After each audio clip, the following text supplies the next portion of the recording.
Pinabulaanan po ng palasyo ang umuugong na balita na posibleng palitan po ni Pangulong Bongbong Marcos Jr. si Tourism Secretary Cristina Frasco. Lumutang nga po ang posibleng rigodon sa DOT kasunod ng pambabatiko sa kalihim dahil sa umano'y pag-promote nito sa sarili imbis na unahin nga po ang sektor ng turismo. Pero sa panayam po ng programang ito, nilinaw ni Palace Press Officer Attorney Claire Castro na wala namang binabanggit ang Pangulo ukol dito. Kahit ang ibang officer in charge na humahawak sa ibang ahensya, hindi din daw papalitan sa ngayon.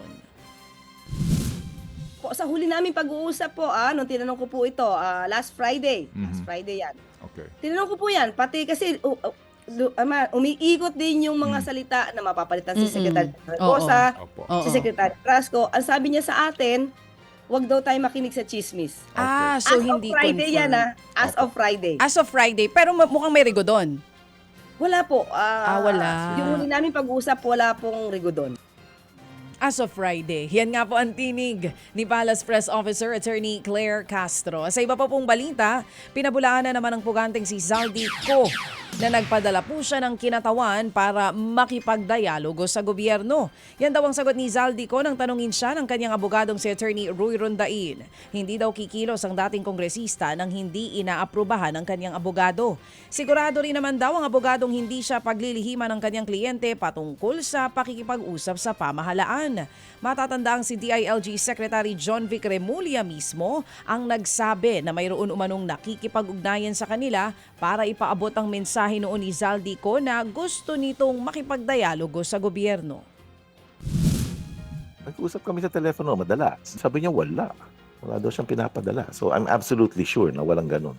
Hindi naman gagalaw yun ng hindi ko ina-approve makikipag-negotiate, makikipag-dialogue. I have serious doubts. Kasi ako lang naman ang talagang inauthorize niya na magsalita sa kanya. Yan nga po ang tinig ng abogado ni Zaldi Co na si Attorney Roy Rondain. Samantala, sumuko na po sa NBI si Albuera Leyte Mayor Kerwin Espinosa matapos ilabas ang arrest warrant sa kanyang kasong murder.